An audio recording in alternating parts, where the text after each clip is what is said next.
nós vamos falar um pouquinho sobre o tráfico de pessoas. Deixa eu só autorizar aqui, começou a gravar. Ok.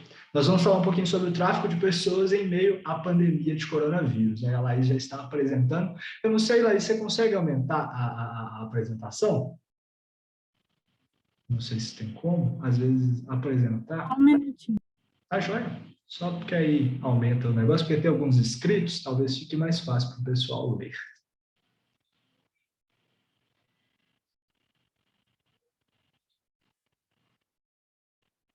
Só um segundinho, pessoal.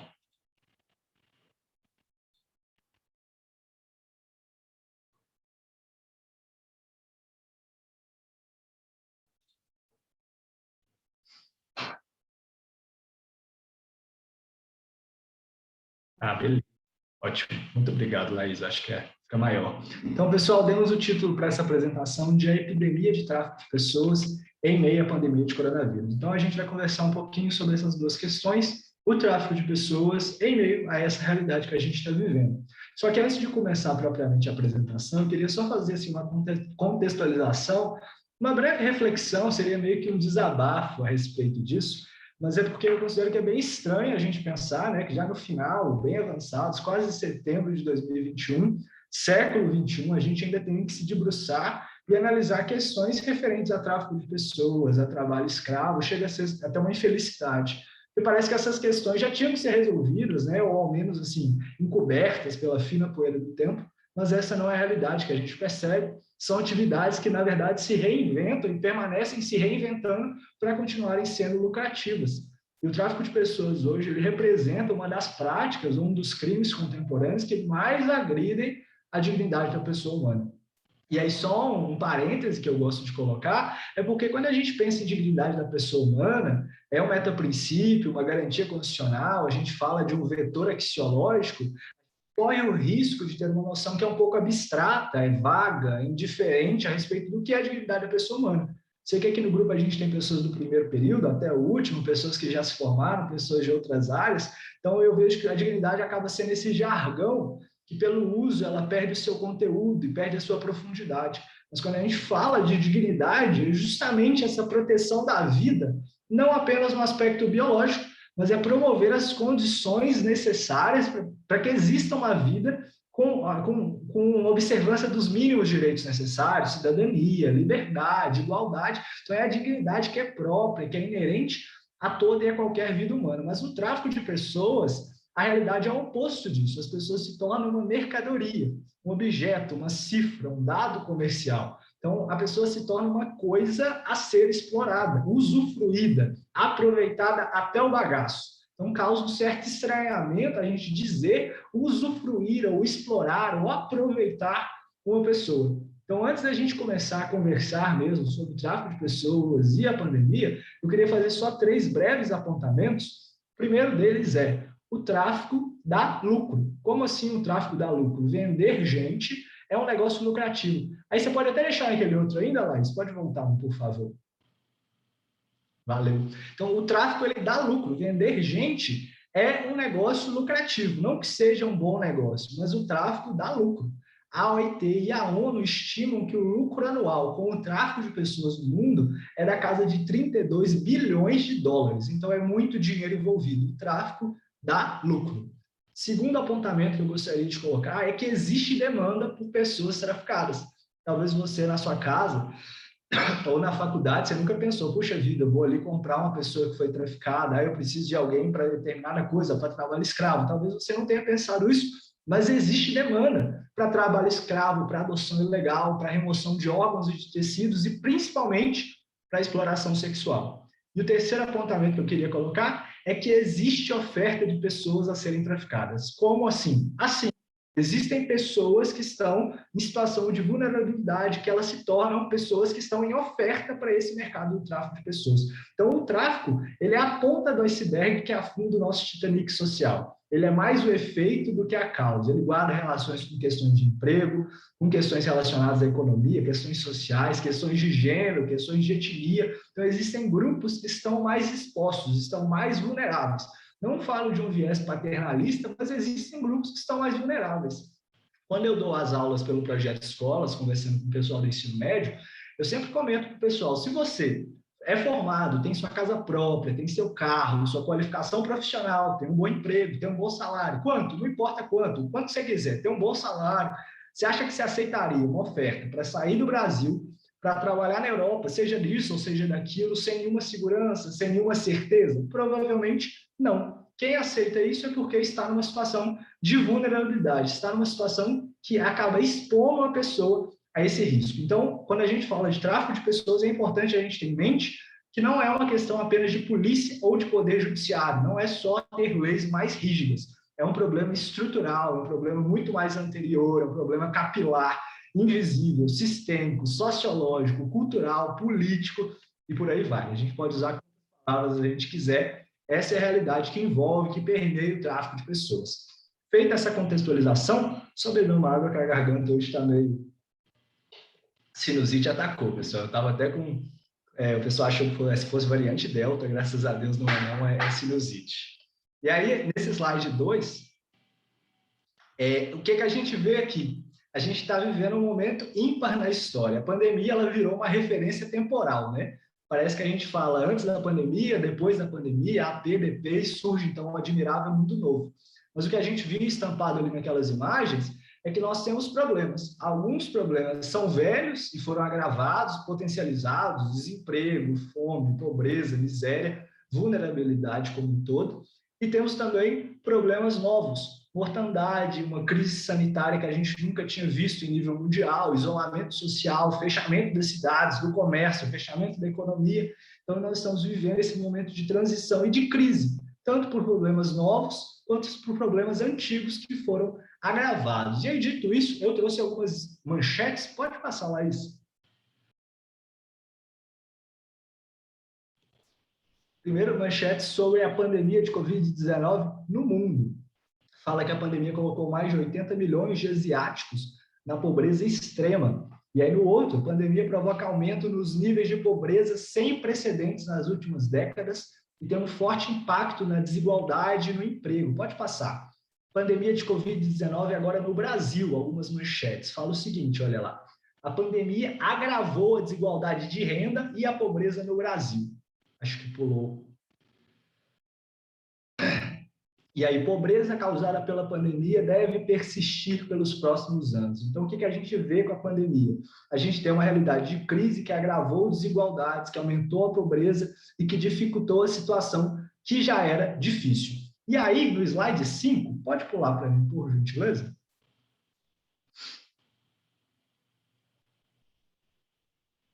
A Agada Wally, que é diretora executiva da UNODC, ela falou o seguinte: a pandemia aumentou as vulnerabilidades ao tráfico de pessoas, ao mesmo tempo que torna o tráfico ainda mais difícil de detectar e deixa as vítimas lutando para obter ajuda e acesso à justiça. Eu até marquei essa palavra deixa, porque a realidade é essa: a pandemia acabou abandonando, deixando essas pessoas que são vítimas largadas à própria sorte, o que é um grande problema. Pode passar, por gentileza? E aí a gente vê um contexto global. Qual que é o contexto global que nós estamos encarando agora com a pandemia? É como se fosse uma equação, né? Mais desemprego e perda de renda, mais precarização do trabalho, mais insegurança alimentar, mais violência, mais trabalho infantil, mais trabalho análogo de escravo, mais tráfico de pessoas. E qual que é o resultado dessa equação? Nós temos que a pandemia ela agravou e ela expôs vulnerabilidades que já existiam. Então, algumas vulnerabilidades foram agravadas e outras foram expostas justamente por causa dessa soma de fatores que nós tivemos nessa conjuntura que a gente está enfrentando, né, de um mundo pandêmico. Pode pular.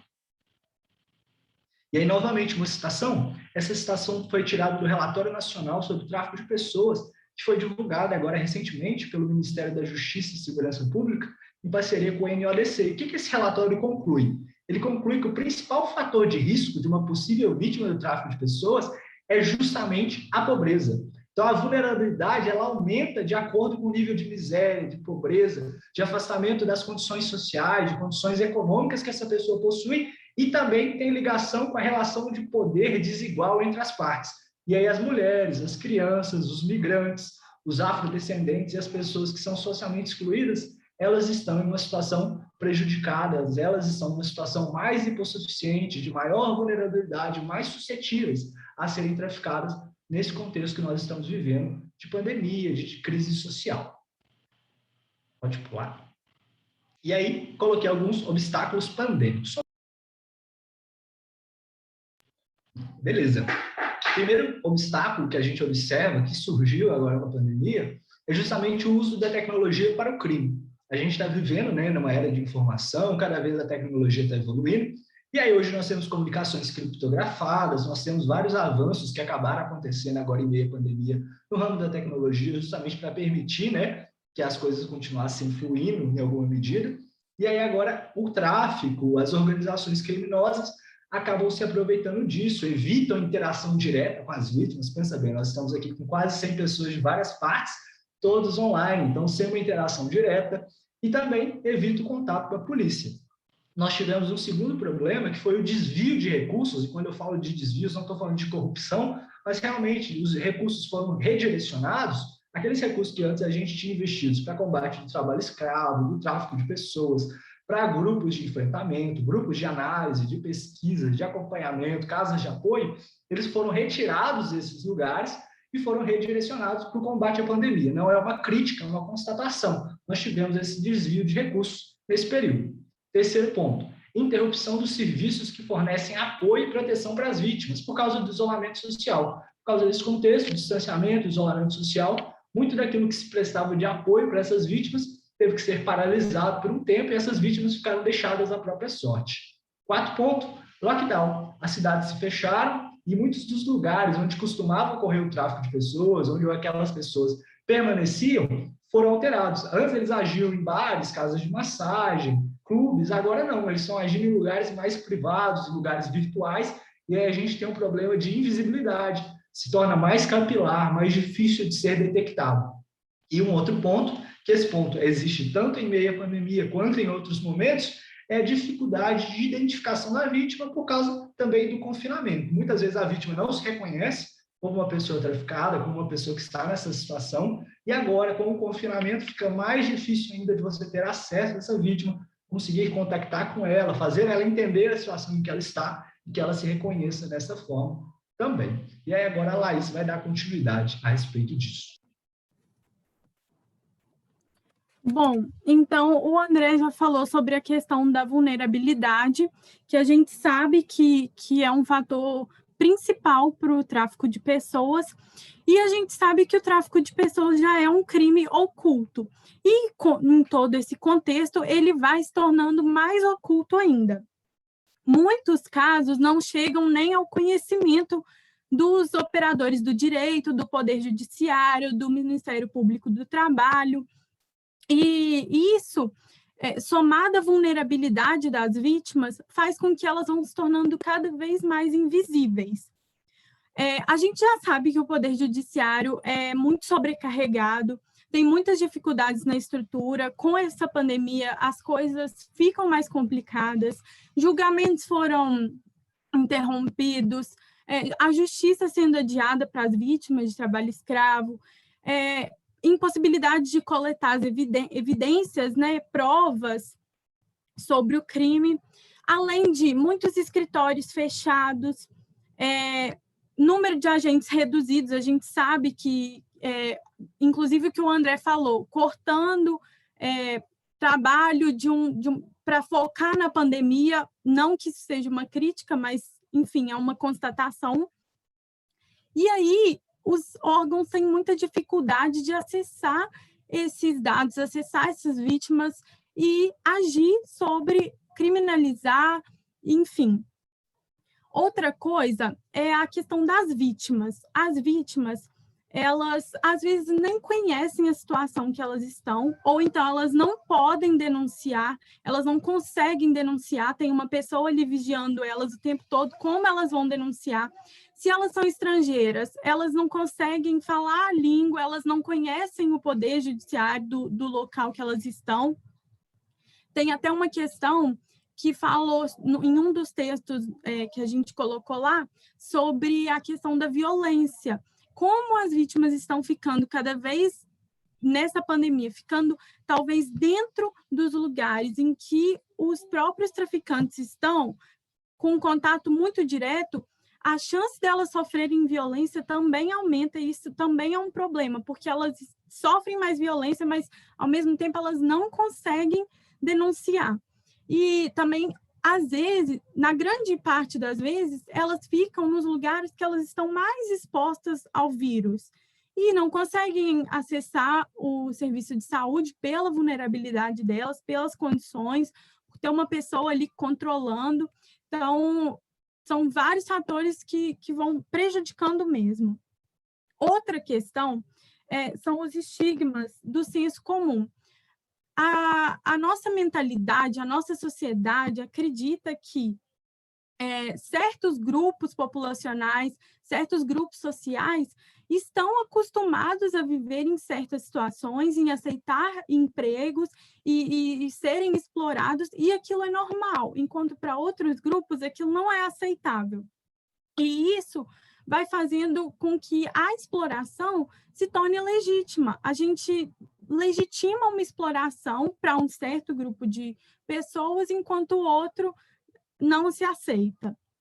E por isso é muito importante que a sociedade saiba identificar o tráfico de pessoas, a sociedade saiba identificar, alertar, ajudar, achar formas de denunciar, porque no texto da Catarina, que é a procuradora do trabalho, ela falou, ela acredita, a gente até já discutiu isso aqui, né, no grupo, sobre se o tráfico ele pode ser tipificado independentemente do consentimento da vítima ou não. Ela acredita que ele é tipificado independentemente do consentimento da vítima.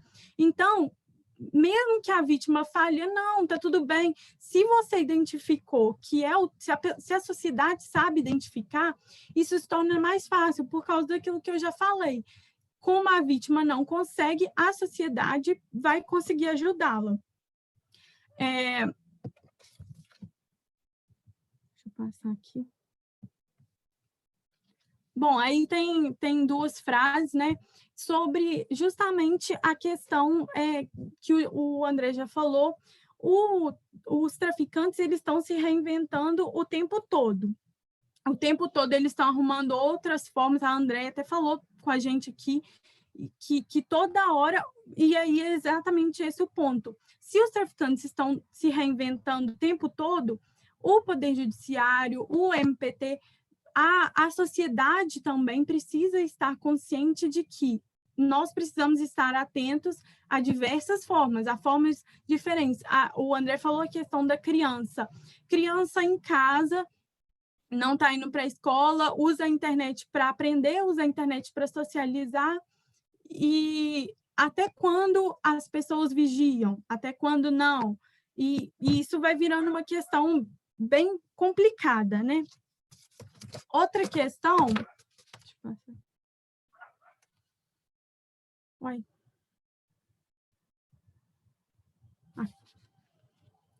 Bom, aí esse é um diagrama do protocolo de Palermo, que é justamente o que é preciso ser feito: criminalizar, proteger e prevenir novas vítimas. Inclusive, uma questão é a questão da revitimização. A vítima, nessa situação de pandemia, presa com o traficante num local, morando com ele, se ela sair, o André já falou também, a questão da falta de auxílio, a diminuição do serviço de atendimento, auxílio à vítima. Se ela sair, para onde ela vai? Onde que ela vai morar? Muitos abrigos fechados.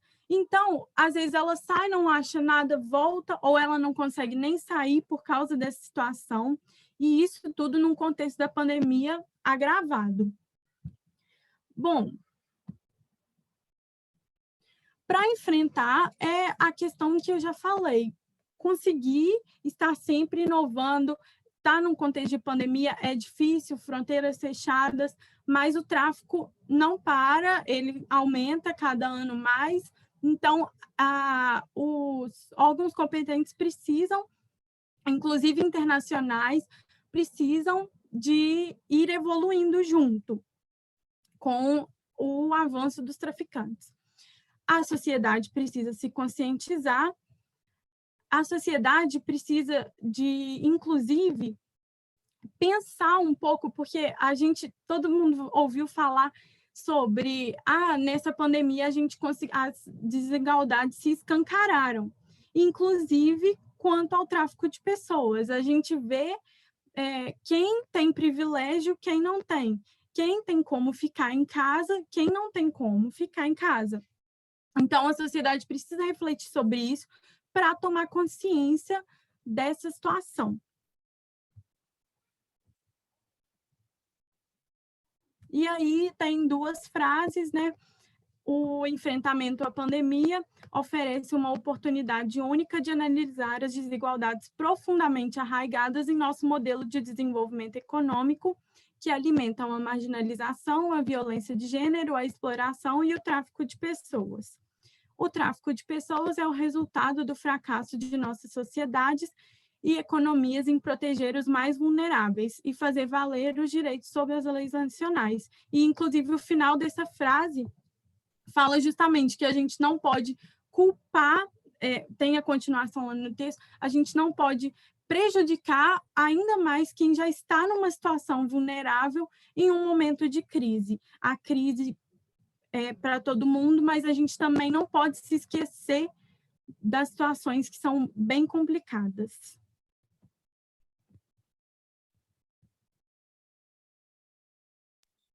Perfeito. Laís, você só volta no gráfico que o pessoal pediu. Esse gráfico. Beleza, pessoal, só para, novamente, que eu vi o pessoal perguntando aqui no chat, como a Laís falou, esse gráfico é baseado no protocolo de Palermo, que ele propõe um tripé para enfrentamento do tráfico de pessoas. E aí a gente colocou nessa ideia de ciclo, mas seria a mesma coisa, é um tripé. É criminalização, como a Laís falou, então você tem que tipificar o crime, você tem que mostrar que o crime é crime, então o Estado tem que ter leis contra o tráfico de pessoas. Você tem a proteção das vítimas, porque não adianta a gente descuidar das vítimas, igual a gente falou antes, deixar as vítimas largadas à própria sorte. É necessário que você ofereça mecanismos para a proteção das vítimas. E, por fim, não basta proteger as pessoas que já foram vitimadas, é necessário que você evite que novas pessoas caiam nas redes do tráfico de pessoas. Então, você criminaliza, protege as vítimas, mas sempre também lembrando de prevenir que novas pessoas venham a ser vitimadas pelo tráfico de pessoas. Isso é o tripé proposto pelo Protocolo de Palermo para enfrentamento ao tráfico de pessoas, não só no Brasil, mas valendo em plano internacional.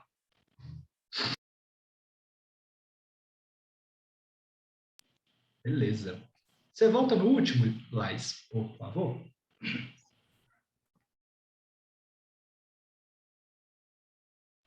Joia. Eu só queria apontar isso que a Laís falou aqui no final, sobre o que está escrito na cartilha da UNODC.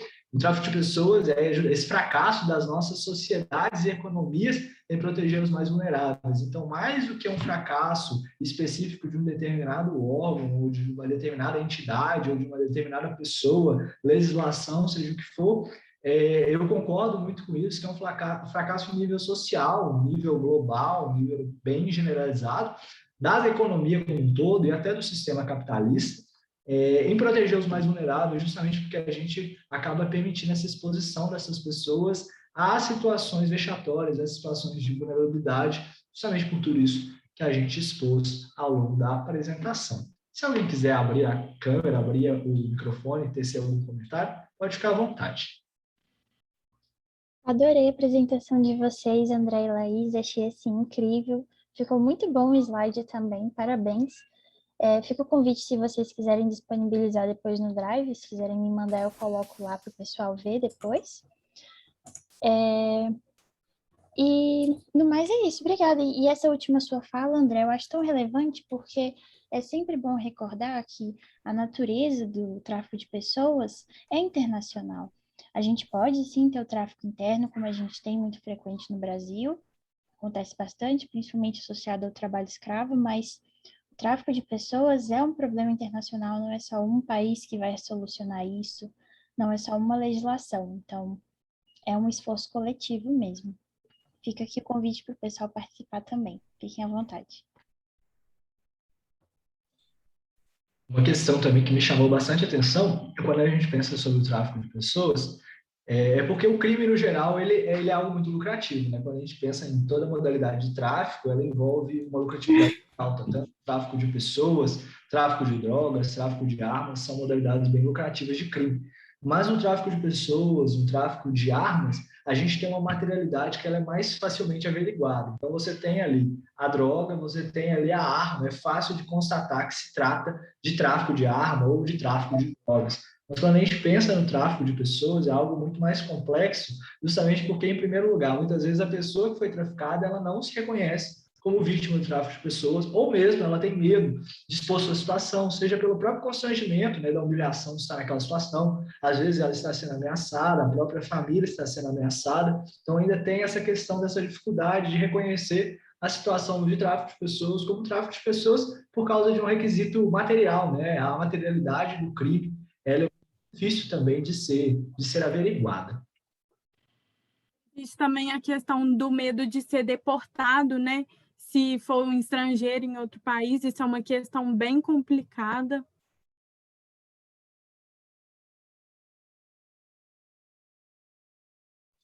O Domingos mandou uma pergunta aqui no chat. Pessoal, se alguém quiser abrir a câmera também e o microfone, viu? Ou se quiser abrir só o microfone, pode ficar à vontade para falar, que esse momento a gente quis reduzir um pouquinho mais a relatoria, justamente para sobrar um tempo para a gente poder conversar com mais tranquilidade. Mas o Domingos mandou uma pergunta aqui. Com a limitação dos aeroportos ao longo da pandemia, é possível afirmar que o tráfego aumentou? Quais opções foram adotadas em função desse lockdown de aeroportos? Algum dado ou notícia? Domingos, a Andréia tinha comentado, a doutora Andréia, que esteve aqui com a gente, ela tinha comentado que ainda os dados são um pouco complicados, justamente porque a gente está vivendo ainda esse momento, né? Então a gente ainda não tem nada muito acertado, muita informação precisa a respeito do tráfico de pessoas na pandemia, os dados ainda não saíram, especialmente voltados nessa questão de aeroportos, porque ela trouxe para a gente sobre o projeto Liberdade no Ar, que focava bem nessa questão de aeroportos do Brasil. Então, eu não sei se tem algum dado já específico sobre isso, mas o que todo mundo tem observado, quem trabalha na área, é justamente que o tráfico de pessoas ele não sofreu nenhum decréscimo. Na verdade, ele sofreu uma reformulação, ele continuou existindo, agora adotando novas medidas. Se não consegue passar pelo aeroporto, passa por algum outro lugar, mas de alguma forma a pessoa acaba sendo traficada.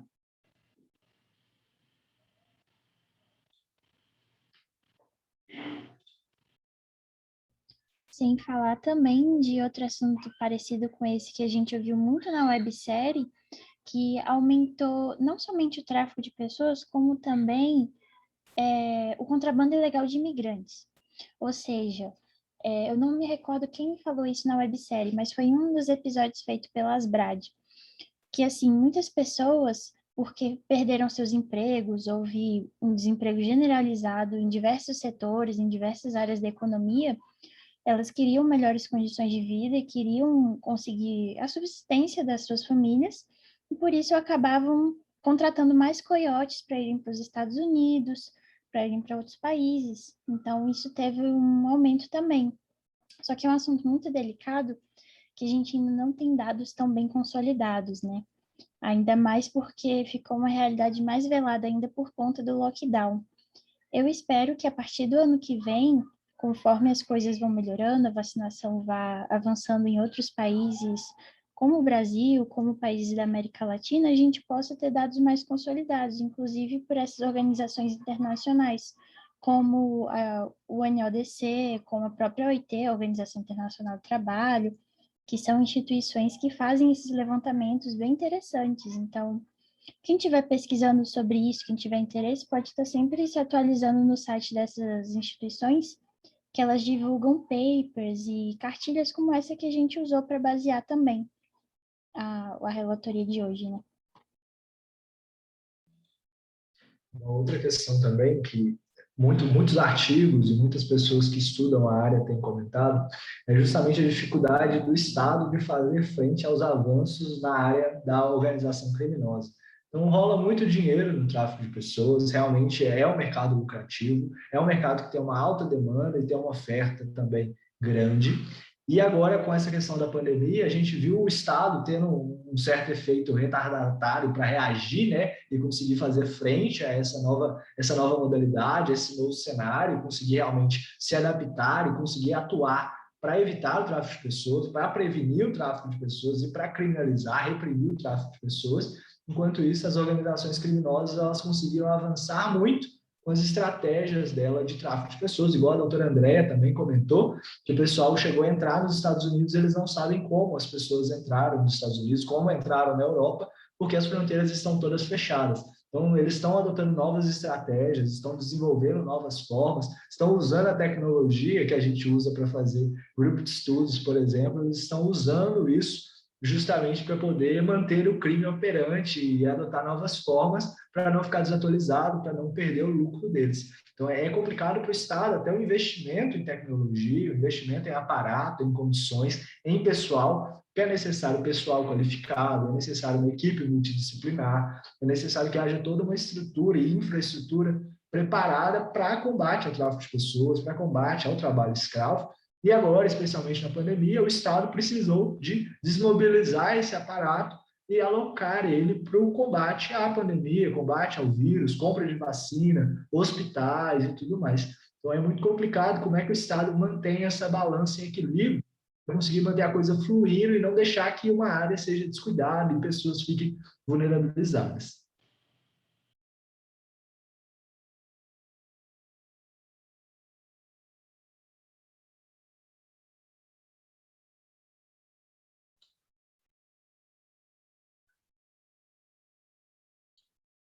Pessoal, boa noite.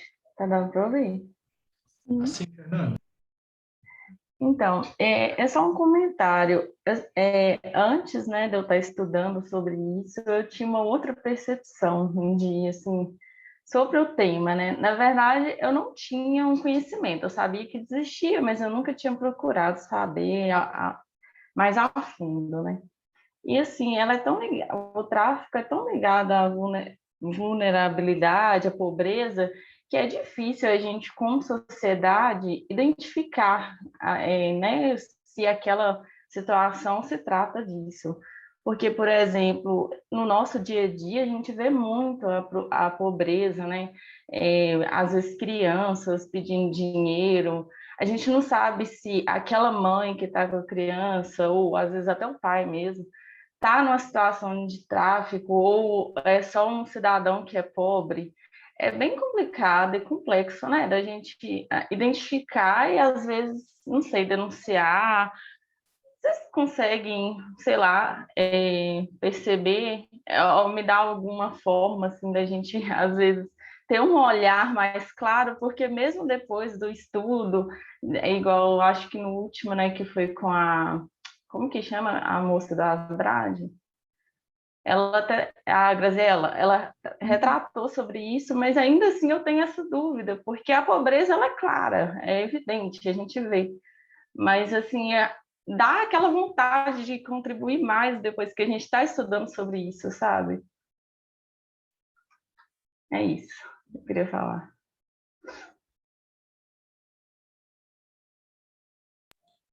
Perfeito. Fernanda, eu acho que é uma temática muito complicada, né? A gente vê que todo mundo que passou por aqui para comentar sobre tráfico de pessoas fala justamente dessa dificuldade. Todos os artigos que você lê sobre tráfico de pessoas vão citar essa dificuldade. Eu acho que a gente parte da primeira questão. A própria vítima muitas vezes não se entende como vítima, não se reconhece como vítima. Muitas vezes ela até concordou em estar ali ou foi enganada e tudo mais. Então, é um problema invisível, é um problema difícil de ser detectado, difícil de ser percebido, difícil de ser combatido, difícil de ser enfrentado. É um problema social grave. E eu acho que o primeiro passo, eu sei que é meio clichê a gente falar de conscientização, mas quando a gente fala de uma conscientização mais profunda, algo assim, entender realmente do que a gente está falando, sabe, absorver isso que a gente está dizendo, eu acho que é importante esse momento que a gente senta, conversa a respeito, pensa a respeito do que seja, entende as formas, entende especialmente as razões, porque não adianta você ficar tomando o remédio errado, você precisa entender o que você está para tratar. Então, não adianta só bater no tráfico de pessoas, a gente tem uma série de coisas que a gente tem que combater também para que o tráfico de pessoas possa ser mitigado, enfrentado de maneira apropriada. Então, a minha resposta é até um pouco evasiva, assim, mas é muito difícil realmente. Como posso te ajudar a qualificar o tráfico de pessoas, alguém em situação de tráfico de pessoas? Se alguém quiser comentar algo, fique à vontade. Realmente é bem delicado.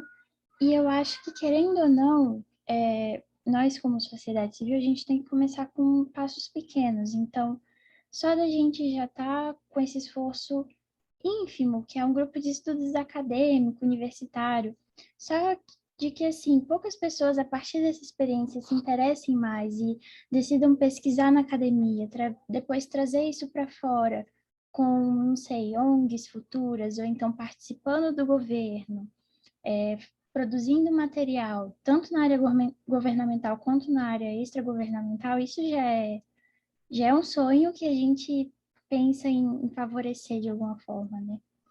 Outra pessoa colocou aqui no chat o seguinte: tem uma pesquisa da UNODC que fala exatamente sobre isso, do tráfico no contexto da pandemia e da dificuldade de reconhecer as vítimas sobreviventes do tráfico de pessoas. Ela é muito bem dissertada. Eu não sei se essa foi a mesma pesquisa que a gente colocou no Drive, né, para o encontro de hoje. A gente colocou 2 textos. Um deles foi feito pelo escritório da UNODC no Brasil e fala sobre os impactos, né, da pandemia no tráfico.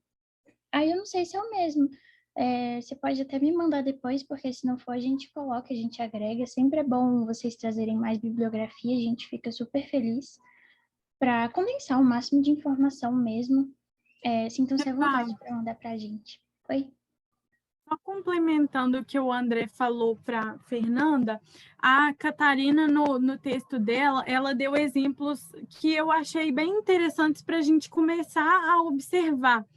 Quando você vê numa região chegando várias pessoas, talvez jovens, que aparentemente não têm relação de parentesco entre si, sempre saem, sempre chegam no mesmo horário, com companhia de outra pessoa, recebem vários estranhos num momento, num curto período de tempo, ou essa questão, né, de sair todo mundo junto.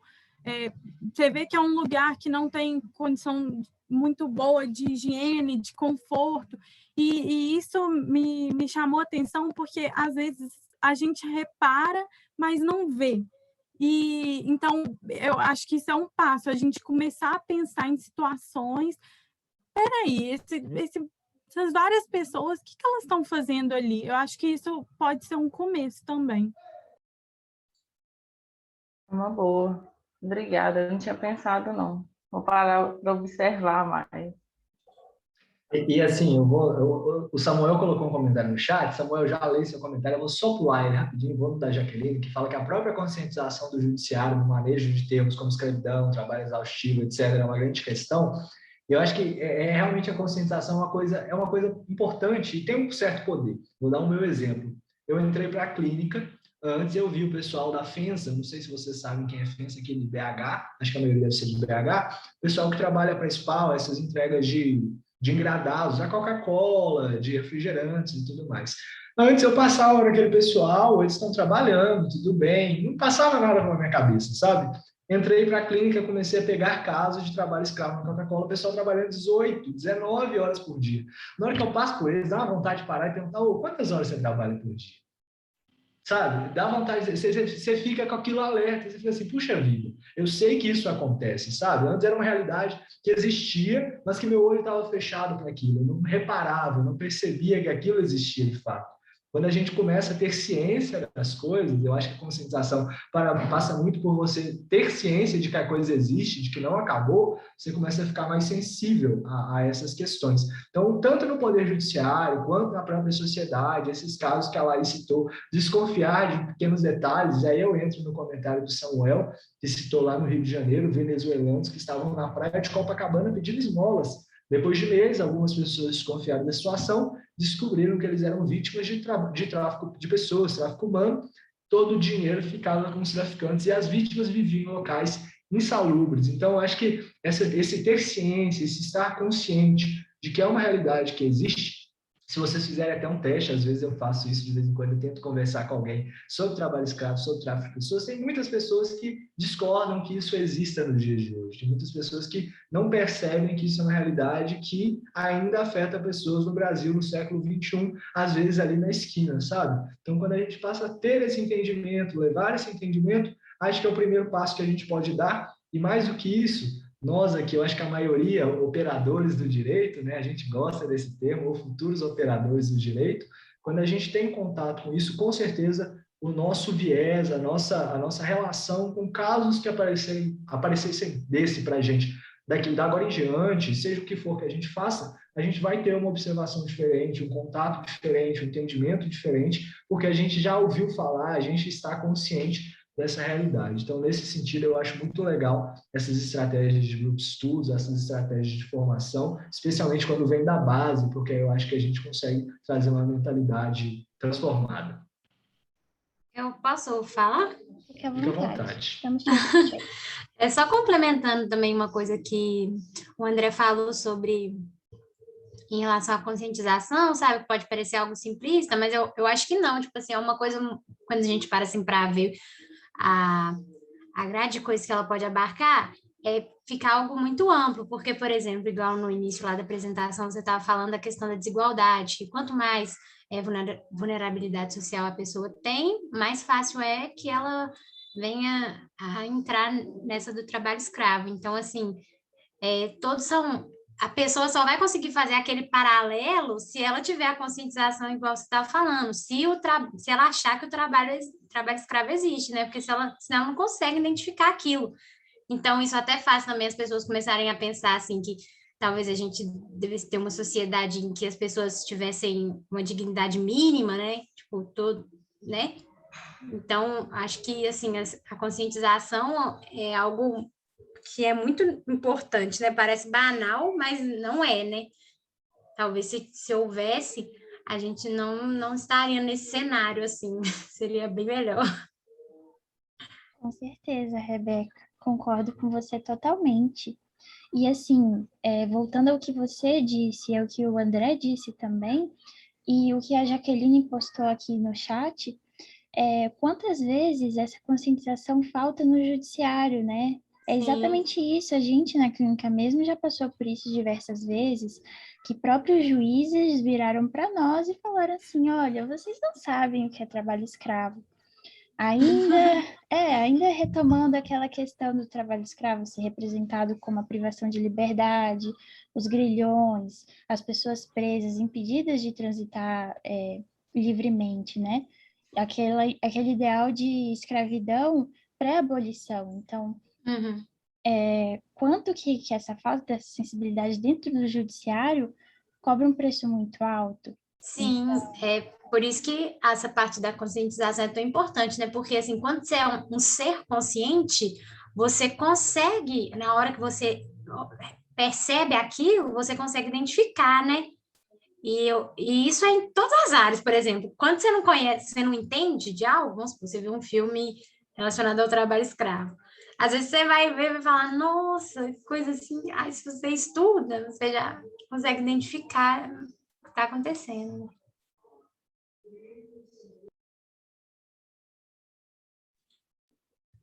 Pois é isso mesmo. Quem mais gostaria de falar algo? Pessoal, fiquem à vontade. Estamos caminhando para os minutinhos finais do nosso encontro. Só vou aproveitar, então, vou fazer mais um merchan aqui, já que eu fiz o merchan do início. Deixa eu só fazer novamente o merchan do início, já que talvez tenha pessoas que entraram e ainda não viram. Pessoal, foi lançado um livro da clínica, Quanto Vale a Dignidade? Estudos Contemporâneos sobre o Trabalho Escravo. São vários autores. Eu não sei, tem alguém aqui que foi autor desse livro também? Algum autor? Se tiver, manifeste-se, por favor. Eu não sei se alguém tem, porque tem bastante autor. Acho que são quase 40 pessoas que escreveram. Às vezes tem alguém. Não sei se tem alguém. Tem link para comprar Jaqueline. Então, nós temos alguns livros que ainda não foram vendidos, a maioria já está vendido. Nós temos alguns que ainda não foram vendidos. O orgulho da André, gente, eu estou feliz, é legal pra caramba. É orgulho total, né, gente? Vou falar com vocês, tem um e-book é legal, mas tem um livro físico, dá autógrafo pessoal, é legal, é chique pra caramba, eu gostei. Mas o link para comprar, a gente ainda não tem link para comprar, mas se tiver interesse, chama a gente, chama a Cheval, chama eu, que a gente está mexendo mais com essa parte do livro, e aí a gente direciona você, tá bom? Aí a gente consegue te dar informação. Estão todos convidados para ler o livro, ficou bem interessante. Tem bastante artigo legal, tem artigo de professores aqui também. Vale muito a pena ler, é bem completo o livro. E eu só queria recomendar um outro livro também, que esse livro eu tenho, ele se chama Tráfico de Pessoas, quanto vale a balança comercial do lucro. Também é muito interessante para quem tiver interesse, eu recomendo, é de um professor lá da USP, deixa eu só achar o nome dele. Ele é coordenador científico do Núcleo de Pesquisas em Relações Internacionais da USP. Ele é organizador, se chama Rafael Duarte Vila. E aí também é um compilado de artigos, tem artigos bem interessantes. Vale a pena para quem quiser escrever, estudar a respeito. Recomendo. Se não me engano, comprei na Amazon, no Mercado, porque não comprei o livro caro. Mas é isso, vale a pena dar uma olhada. O livro é bem interessante. Quem quiser, está recomendado. Mando foto sim. Só uma dúvida: tem possibilidade da gente que participa desse grupo produzir artigos, essas coisas? Ótimo. Já que falou disso, Cheval, Lorena, vocês gostariam de falar? Só vou ter que passar um remédio na garganta, que ela doeu. Sim, a gente tem a revista Palavra Seca. Estou aqui falando para vocês, porque em breve a gente vai ter a primeira edição da nossa revista. E vale entrar no site palavraseca.fmg, palavraseca.direito, talvez. Eu mando lá no grupo do WhatsApp. Mas temos editais para submissão de artigos. Eu não sei se tem um agora, nesse momento, em aberto, mas se você quiser, já pode começar a se programar para poder escrever, para na próxima oportunidade você submeter o artigo. Eu vou mandar lá no grupo o link e, obviamente, né, o tema de trabalho escravo, tráfico de pessoas, tem lá no edital direitinho, você pode se basear no edital que consta lá no site para poder já começar as suas pesquisas, e vai ser um prazer poder analisar o seu artigo e, quem sabe, tê-lo publicado na nossa revista. Perfeito. E só complementando o que a Lorena falou, se eu não me engano, a submissão é contínua. Então, você pode submeter em qualquer época do ano e aí a gente vai compilando de acordo com as edições que vão ser lançadas. A primeira edição está para sair, já está no forno, está quase. A gente também, quando sair, a gente manda aqui para vocês lerem. Vou mandar a foto dos livros, vou mandar o e-book do livro também. Já mandaram aqui o link, a gente vai mandar lá também, beleza? E, pessoal, só dando mais um spoiler assim, para vocês, uma coisa bem spoiler mesmo, assim, não vazem, é só que a gente já está planejando o nosso congresso desse ano, então provavelmente vai ter congresso no finalzinho do ano, ainda não temos muitas informações a respeito, mas deve ter, e provavelmente deve ter grupos de trabalho também com submissão de resumos expandidos. Então, quem já tiver alguma questão, pensando em alguma coisa, já fiquem com isso em mente. Provavelmente o congresso vai ser todo online também, né? Porque a gente ainda está nessa fase de pandemia, então as coisas ainda estão um pouco complicadas, mas já fiquem pensando nessa ideia de trabalho escravo, tráfico de pessoas, envolvendo questões de raça, gênero e tudo mais, e já estão todos convidados para participar desde já, mesmo a gente ainda não tendo divulgado nada, não tem nada certo, mas está todo mundo dado, o spoiler está dado. Perfeito? Pessoal, agradeço novamente a presença de todo mundo. Lembrando, assinem a lista de presença, por favor. Não se esqueçam que a gente precisa disso para dar certificado para vocês. Quem não assinou alguma lista, esqueceu alguma lista, chama a gente, que a gente resolve. Tá joia? E lembrando, hoje foi nosso penúltimo encontro, só teremos mais um encontro. Deixa eu só abrir o calendário aqui. Como a Cheva falou no início, dia 9 de setembro, nosso último encontro. Tudo que é bom dura pouco. Dia 9 de setembro teremos nosso último encontro, às 18 horas.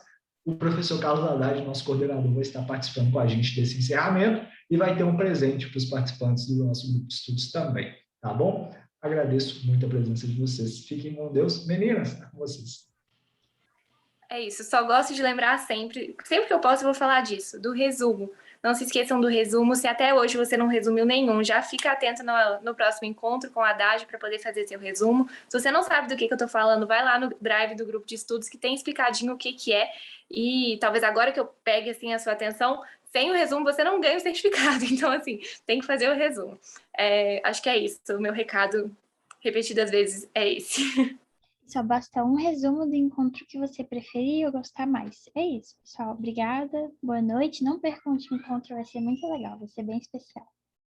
Perfeito. O resumo provavelmente vai ser através de um formulário. A gente vai... Ele já existe, esse formulário. Eu vou pegar o link e eu mando no grupo para ficar mais fácil, que eu acho que eu esqueci de mandar. Perfeito. É resumo mas é mesmo, através viu, do formulário do Google, para poder ficar mais fácil. Relatório. Tem gente me perguntando, não é um TCC, não é um artigo científico, é só um relatório mesmo. Bem simples, com as suas palavras, só resumindo o que você viu e gostou e aprendeu. 2.000 caracteres, talvez. Eu acho que pouquinho, 2.000 palavras. Acho que dá uma página, não é?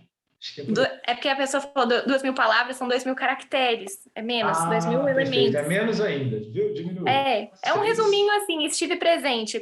Alguém definiu como resumo caneta nervosa. É isso? Perfeito, é isso mesmo. Laís, muito obrigado pela relatoria hoje também. Valeu, gente. Obrigada, gente. Pessoal, Tchau. isso mesmo. Tchau, boa Perfeito. noite. Boa noite. Tchau, tchau. Boa noite.